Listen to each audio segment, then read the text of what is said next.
आजच्या दिवसाची सुरुवात माझ्या शिवणकामानेच झाली. आता हे रोजचंच काम असतं, हे करायलाच लागतं. आणि आमची मांजराची पिल्लं बघा त्या टेबलमधून बाहेर येत होते, तर किती मस्त बसले ते.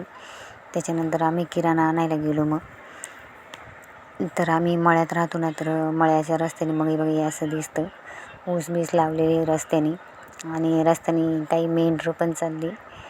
तर आम्ही चाललो होतो मग किराणा आणायला. आम्ही गेलो, किराणा घेऊन आलो आणि येताना साक्षीसाठी रांगोळ्या पण आणल्या. तर हे बघा हे साक्षी रांगोळ्या दाखवते. हे 2 कलर नव्हते, मग हे 2 कलर आणले. आणि लक्ष्मीचे पावलं पण आणले.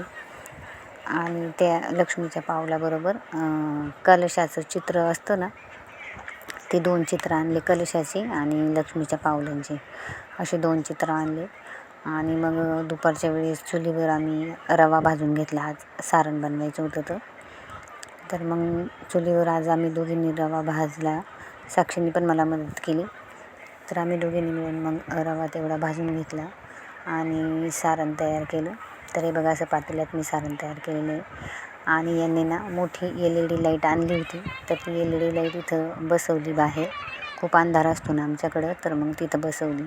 आणि आज मी उजेडवारीच पणत्या लावून घेतल्या, कारण खूप अंधार होत असतो, अंधारात दिसत नाही.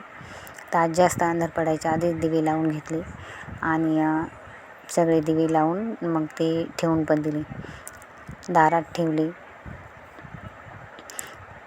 आणि बघा मी विसरले होते, पण परत मागं गेले आणि दारात 2-3 दिवे ठेवले. एक तुळशीजवळ पण ठेवला. तर आज बऱ्यापैकी उजेड असतानाच मी दिवे लावून दिले आणि रांगोळी पण काढली बघा तुळशीजवळ. आणि काही वट्ट्यावर पण ठेवून दिले. तर असा होता आजचा दिवस.